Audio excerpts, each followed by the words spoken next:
Hello les boosties! J'ai pas un verre d'eau aujourd'hui, j'ai mon smoothie adoré. Oui, je commence ma vidéo en prenant un peu de vitamine. Euh, j'ai envie qu'on parle d'un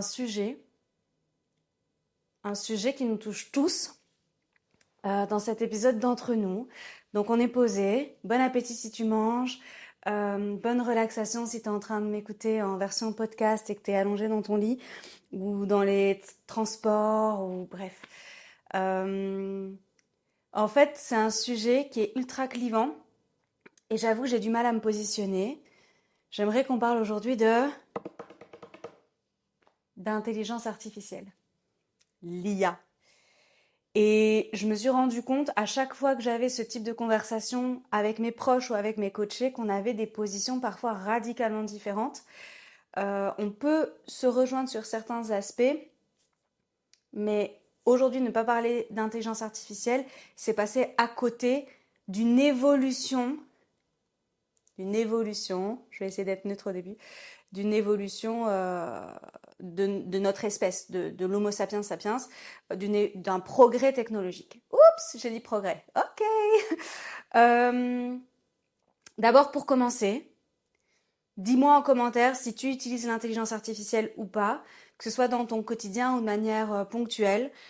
Est-ce que ça c'est ok? Oui. Hein. Déjà, ça me permettra de savoir un petit peu qui j'ai en face de moi.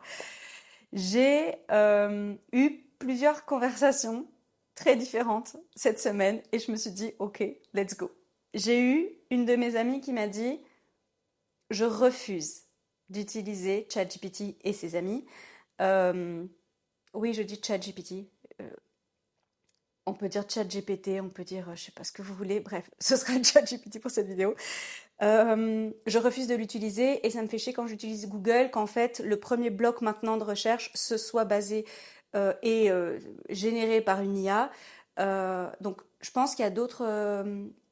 Ecosia, c'est possible? Ecosia, un autre moteur de recherche, tu plantes des arbres et il n'y a pas d'IA, un truc du genre. Donc il y a des alternatives, mais effectivement si tu restes sur Google, maintenant l'IA est en premier plan et générée automatiquement.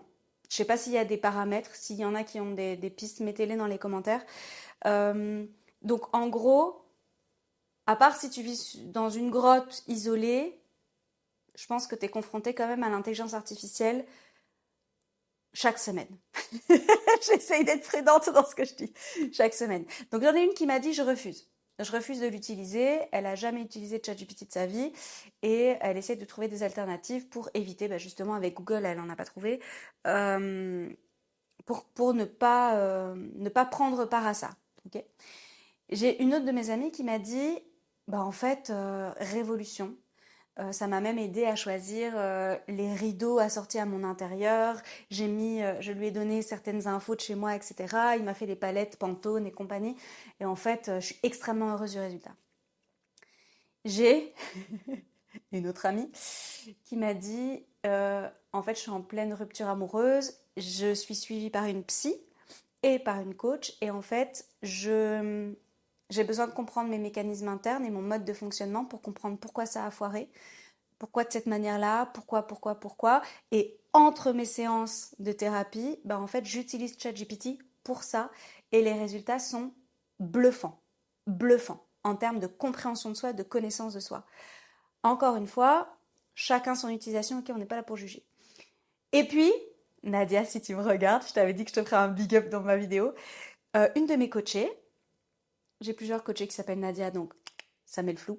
On était en coaching, donc moi je coach sur Zoom, ok? On était en coaching toutes les deux en live. On utilise ChatGPT, je vais vous expliquer pourquoi. Et en fait, elle lui dit bonjour, j'espère que tu vas bien. Je crois que c'était ça, hein, j'espère que tu vas bien. Et là, fou rire de ma part. Merci, tout ça.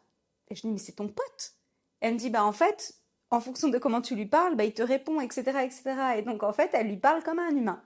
Là, moi j'ai halluciné. Vraiment, je vais le dire, j'ai halluciné. Et Nadia, tu le sais. Euh, Bon bref, je vais m'arrêter avec les exemples parce que je pense que c'est un peu relou, mais c'est juste pour vous montrer un petit peu l'univers dans lequel on évolue et qu'il y a des profils super différents. Je suis pas là pour juger, je suis pas là pour, et vous non plus, je suis pas là pour donner mon avis là-dessus. Par contre, j'aimerais ouvrir la discussion et vous expliquer comment moi, j'utilise l'intelligence artificielle dans mon quotidien et vous montrer qu'en fait, ça sert à rien de diaboliser un outil parce qu'en réalité, ce qui le rend mauvais, d'après moi, c'est l'utilisation qu'on en fait. C'est l'utilisateur ou l'utilisatrice.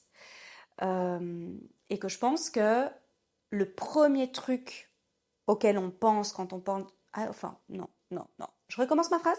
Le premier truc auquel je pense quand on me parle d'intelligence artificielle, ben, en fait, c'est l'écologie. Hmm. Et c'est en ça que je vous dis que je suis un peu tiraillée. Parce que d'un point de vue environnemental, bah, c'est une grosse merde en fait, hein. Voilà. C'est catastrophique. Après, je tiens quand même à préciser que tout ce qu'on fait de manière digitale et numérique, c'est de la grosse merde, hein.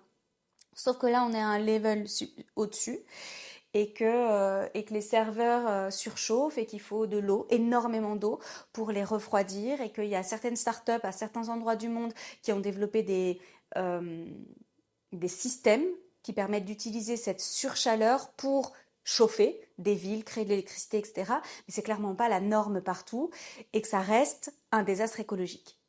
Ok. Ça fait réfléchir. Et ça fait réfléchir aussi à la manière de l'utiliser. Je prends l'avion plusieurs fois par an, c'est un désastre écologique. Voilà. Bon, on arrête la vidéo là. Parce que... Et voilà. Et le soleil fut. Je sais même pas si vous me voyez encore. Sorry, sorry. Voilà, je vais mettre là.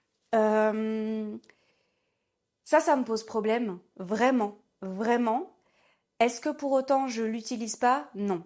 Par contre, je l'utilise en pleine conscience. Je mets des guillemets, si tu m'écoutes en podcast, tu ne me vois pas. Mais je l'utilise de manière réfléchie et raisonnée. Par contre, c'est un game changer dans ma vie. Game changer, qu'est-ce que ça veut dire? Ça veut dire que clairement, il y a un avant ChatGPT, un après ChatGPT. Et encore une fois, pour moi, c'est l'utilisatrice qui en fait quelque chose de démoniaque. Est-ce que j'ose parler comme ça? Euh, pour moi, j'utilise l'IA dans ma sphère privée et dans ma sphère pro. Je vais commencer par la sphère pro parce que c'est la plus simple en fait.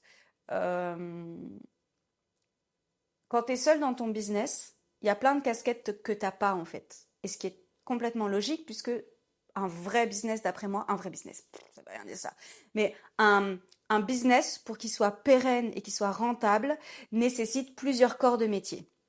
Je vais plutôt le dire comme ça. Et donc en vrai, bah, moi je suis pas, je sais pas moi, j'ai pas de casquette marketing, j'ai pas de casquette en storytelling, j'ai pas de casquette en publicité, j'ai pas de casquette. Il y a plein de compétences que je n'ai pas. Alors j'ai plus de compétences qu'avant Coaching Laurine évidemment parce que j'apprends énormément sur le tas, mais j'ai pas un budget illimité pour pouvoir faire appel à 12 ou 15 personnes différentes pour la création de mes contenus, pour mes événements, pour mes lives, pour mes ateliers, bref, ok. Donc oui, j'utilise ChatGPT dans mon business. Est-ce que c'est ChatGPT qui vous écrit? Non. Est-ce que c'est ChatGPT qui fait mon contenu? Non. Est-ce que... qu'est-ce que je... On va prendre le titre de cet épisode, que je n'ai pas encore parce que je choisis mes titres a posteriori, après avoir fait la vidéo. Je demande toujours... Je travaille avec ChatGPT pour YouTube, par exemple, pour avoir des titres accrocheurs. Je pense qu'on peut s'améliorer, évidemment. J'ai envie de te dire, cette chaîne a 6 mois, donc tranquille. Enfin, quoique je sais pas quand est-ce que je vais publier cette vidéo, mais a priori, elle a 6 mois. Donc tranquille, un peu d'indulgence. Mais en fait, moi, j'ai pas les codes de YouTube.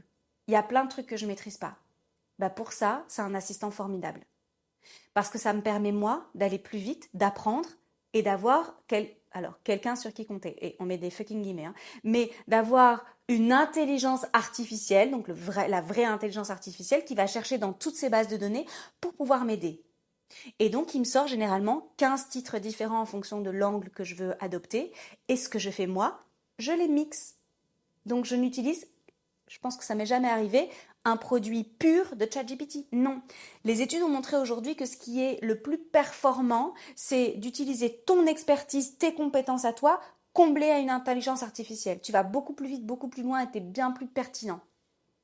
Pourquoi? Pourquoi ne pas le faire? je vais pas générer d'image. Je l'ai fait l'année dernière et ça, je suis pas OK du tout en fait. Je génère pas d'image avec ChatGPT parce que c'est un gouffre écologique et ça, je suis pas du tout d'accord et c'est non, c'est pas grave. Et tu peux faire des trucs super géniaux sur Canva en fait, à un moment donné, hein. Ou prendre des graphistes en fait, payer des graphistes freelance. Petite dédicace à G. Donc en vrai, je pense que faut pas se culpabiliser non plus. En tout cas, c'est ce que je me dis moi. Je sais pas ce que toi tu te dis, mais faut pas se culpabiliser, mais faut pas penser que l'IA remplace ton boulot en fait, ou remplace tes compétences. C'est pas, ça devient pas ton cerveau en fait. Et encore une fois, euh, c'est un peu comme un GPS pour moi. Le GPS, quand tu constates que il te fait prendre un chemin qui est un peu bizarre ou un peu illogique, bah en fait, tu as un cerveau, tu as deux neurones qui se touchent, tu t'es pas obligé de suivre la machine, quoi. Bah pour moi, c'est la même chose l'IA. Sachant qu'il y a en moyenne 2 à 3 erreurs par 2 pages. Donc c'est même pas, faut pas prendre ça comme tiens, vas-y, c'est une vérité universelle. Non. Et ce qui est intéressant, c'est de le challenger et de lui dire oui, mais attends, regarde, t'as pas pensé à ça parce qu'on a des compétences, on a un savoir et c'est intéressant de combiner les deux et donc pas juste se reposer sur l'intelligence artificielle. Mais honnêtement, aujourd'hui, dans mon business, c'est une plus-value extraordinaire parce que ça me permet d'apprendre beaucoup plus rapidement et vous savez que l'apprentissage me fait chier, donc ça me permet d'apprendre beaucoup plus rapidement et de pouvoir avoir un backup, je sais pas comment expliquer, une équipe virtuelle quoi, et de me dire bah en fait là maintenant j'ai besoin de marketing, là j'ai besoin d'avoir un mail qui est un peu plus vente ou un mail qui est un peu plus chaleureux, etc. Et en fait bah, ce que toi tu vas lire dans mes mails ou ce que tu vas lire dans mes contenus, etc., c'est jamais un produit fini de ChatGPT, jamais. Par contre, il va me faire penser à des tournures de phrases, il va me faire penser à des outils auxquels moi je ne penserais pas. Et ça, c'est hyper intéressant. Si l'outil me parle, je l'adopte, je le vérifie et je l'adopte évidemment. Enfin, c'est la base, mais je préfère quand même le dire. Si l'outil me parle pas, j'utilise pas. Donc, encore une fois, pour moi, c'est une plus-value. Et j'ai même envie de dire un truc encore plus chouette. Cette chaîne YouTube.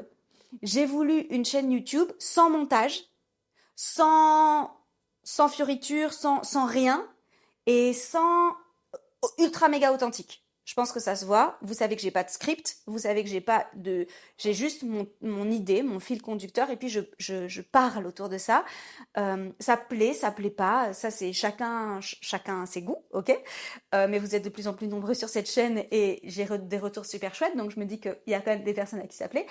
Il n'y a pas d'IA en fait, à part pour m'aider pour le titre. Il n'y a pas d'IA sur ma chaîne. Il y a pas, c'est pas scripté par ChatGPT. C'est pas, non. Et je trouve ultra intéressant, justement dans cette nouvelle vague d'intelligence artificielle, bah, de continuer à proposer du contenu humain, avec mes failles, avec ma manière de parler, parfois un peu bizarre, avec mes bugs, avec mes réflexions, avec bref, c'est moi. Vous avez du contenu brut. De la même manière que vous avez du contenu brut quand vous venez à mes ateliers, quand vous venez en coaching avec moi, quand vous êtes sur mon Insta. En fait, l'IA, c'est un support au même titre que je vais utiliser un support avec CapCut pour retirer le début et la fin de cette vidéo quand je me lève et que je m'assois pour lancer la caméra. Donc en fait, encore une fois, mon utilisation à moi et ce que j'en fais me permet de gagner du temps, d'être plus rentable et de prendre du plaisir et de ne pas être là à galérer 300 millions d'années sur un truc. Ok. Donc, j'ai envie de dire que c'est plutôt bénéf. Dans ma vie privée, dites-moi un peu en commentaire comment vous l'utilisez, si vous l'utilisez dans votre business. Et dans ma vie privée, je l'utilise par exemple pour faire des recherches pour un voyage. Parce qu'alors, il va aller me chercher toutes les informations dont j'aurais besoin. Après, au niveau des recommandations de resto et tout, j'ai trouvé que c'était nullissime parce que la moitié était fermée à chaque fois que je les sollicitais en tous les cas. Mais par contre, super intéressant pour des itinéraires, pour des parcours. Alors oui, je pourrais acheter des guides de voyage. Complètement d'accord. Je pourrais en acheter plusieurs, faire une étude, faire des croisées, etc. Oui, bien sûr. Par contre, j'ai un facteur temps, énergie, plaisir, santé, qui chez moi est un petit peu bancal parfois. Et si tu as vu ma vidéo de la semaine dernière, tu sais que j'ai traversé une période là d'1 mois et demi extrêmement compliquée. Niveau santé, niveau énergie, etc. Donc en fait, oui, je me facilite la vie. Et le confort, c'est une de mes valeurs fondamentales. Donc si, allongée dans mon lit, je peux, avec ChatGPT, construire, je sais pas moi, un itinéraire de voyage avec mon ami d'enfance, par exemple, pour le mois d'octobre, ben, je vois pas pourquoi je le ferais pas. Et je l'ai utilisé pourquoi? Pour rechercher aussi des salles à privatiser pour mes 40 ans. En fait, j'étais sur Google et je trouvais que c'était ultra relou. Et en fait, il m'a fait plein de recherches. Il allait chercher sur des forums et tout. Mais en fait, c'est, excuse-moi, mais honnêtement, ça te fait gagner du temps, c'est pertinent. Et d'ailleurs, j'ai trouvé ma salle grâce à ça, grâce à la recherche. Alors, est-ce que la recherche, c'est le premier jet? Non, on échange, et puis on trouve un truc qui a du sens. Je connais plein de mamans qui font leurs recettes et la liste des courses directement avec ChatGPT en mettant bien les spécificités, les besoins de chacun, etc. Et en fait, en fonction de ce que tu lui donnes comme prompt, bah, il peut te faire un truc ultra qualitatif. Est-ce que ça va remplacer des corps de métier? Je suis pas sûre en fait. Je suis pas sûre parce que, par exemple, il y a des coachés qui viennent et qui me disent ouais, mais depuis le dernier coaching, j'étais bloquée sur un truc. Du coup, celles qui n'ont pas l'option premium, du coup, elle a utilisé ChatGPT, mais rappelez-vous toujours que vous n'allez pouvoir lui poser des questions que sur ce que votre monde mental est capable de générer. Donc, en fait, vos angles morts qu'un autre humain peut mettre en lumière, bah, ChatGPT va pas forcément le faire si vous posez pas les bonnes questions. Si je reprends par exemple mon ami là qui est en rupture assez violente, brutale, et elle est en thérapie en fait, donc elle a déjà énormément de pistes de réflexion et elle sait comment entraîner son cerveau à se challenger. Comme moi au quotidien, je me fais de l'auto-coaching en fait. C'est tout un mécanisme de pensée. Et donc, oui, j'ai une de mes coachées qui m'a dit, j'ai interrogé, mais en fait, à un moment donné, j'étais en boucle. J'étais en rumination, c'était vase clos. Et donc, ça m'a saoulée et j'ai arrêté. Oui, parce qu'il y a des limites, en fait, à l'intelligence artificielle. Donc, pour moi, ça remplacera jamais un humain. Par contre, je trouve ça un peu effrayant, certaines utilisations. Voilà. Et comme n'importe quel progrès, bah, il y a des déviances, en fait. Mais pour moi, c'est intéressant de prendre le train en marche. Voilà. C'était mon partage du jour. Je ne sais pas ce que vous en pensez. Est-ce que vous êtes farouchement contre l'intelligence artificielle? Est-ce que vous êtes comme moi, en fait, à moitié en train de culpabiliser si c'est une utilisation qui est dégueulasse? Ou est-ce que vous continuez à l'utiliser malgré tout? Enfin voilà, dites-moi un petit peu. J'ai ce truc de culpabilité, en fait, pour pas mal de trucs, hein. Pour l'avion, j'en ai parlé tout à l'heure. Euh, je trouve qu'on est une génération un peu sacrifiée comme ça. On a tellement d'informations aujourd'hui sur ce qui se passe que c'est difficile de faire quelque chose sans avoir cette petite voix qui dit ah ouais mais là c'est pas super bien en fait. C'est pas top et tu le sais. En fait c'est mieux d'être ignorant je pense. Mais est-ce que je serais heureuse si j'étais ignorante? Oui je serais heureuse. Mais est-ce que j'irais pas creuser quand même un peu? Si. Ouais. Ouais. Bon j'arrête là. Cette conversation, cette auto-conversation stérile. Euh, Ouais, dites-moi un petit peu pourquoi vous utilisez l'IA et si vous l'utilisez pas, pourquoi vous l'utilisez pas, ça m'intéresse. C'est c'est toujours très enrichissant d'avoir des avis, des avis divergents même ou complémentaires. Et je peux entendre aujourd'hui qu'on n'utilise pas l'IA à tort et à travers complètement, que ce soit quelque chose euh, duquel on se méfie. Mais encore une fois, c'est l'utilisatrice ou l'utilisateur qui en fait quelque chose de moche. Donc voilà, je pense que quand on a une utilisation raisonnée et réfléchie, bah, ça change vraiment bien la donne. Ouais, donc voilà, c'était ma pensée du jour avec vous. Je vais trinquer avec mon verre de smoothie. J'ai fait encore un épisode assez court. Dites-moi si vous préférez les courts ou les longs, parce qu'évidemment je m'adapte. Vous savez que je peux très bien faire que des formats très longs.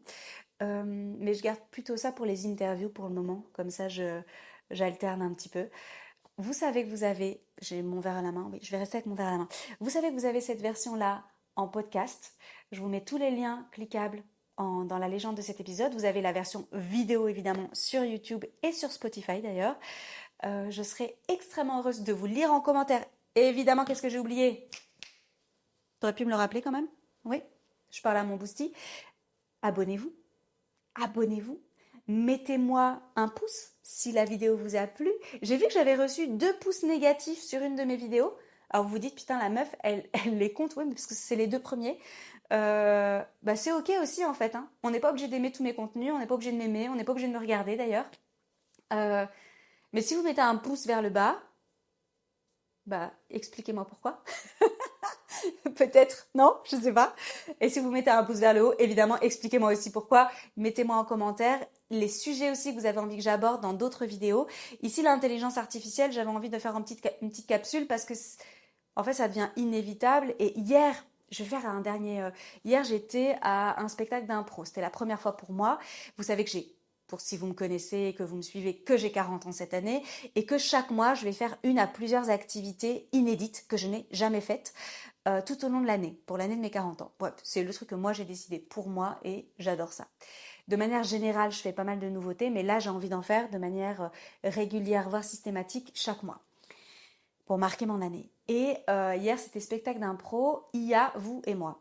Et en fait, j'étais un petit peu sceptique, je me demandais un peu, surtout dans de l'impro, comment l'IA... Bon, finalement, aucune plus-value. I'm so sorry si vous me regardez et que c'est votre spectacle, parce que aucune plus-value à générer un prompt au début, une image, alors déjà, moi, j'étais pas OK, un son, et après, on l'utilise plus du tout, et c'est que les comédiens. Donc, c'était pas très réussi, mais même au théâtre, du coup, bah, l'IA commence à pointer le bon de son nez. Donc, ça méritait quand même une petite vidéo, non? Je vous lis en commentaire et c'est le moment où je vous souhaite une merveilleuse journée, une magnifique soirée ou une délicieuse nuit, une douce nuit, où que vous fassiez, quoi que vous fassiez, avec qui vous voulez. On trinque? Bisous boost!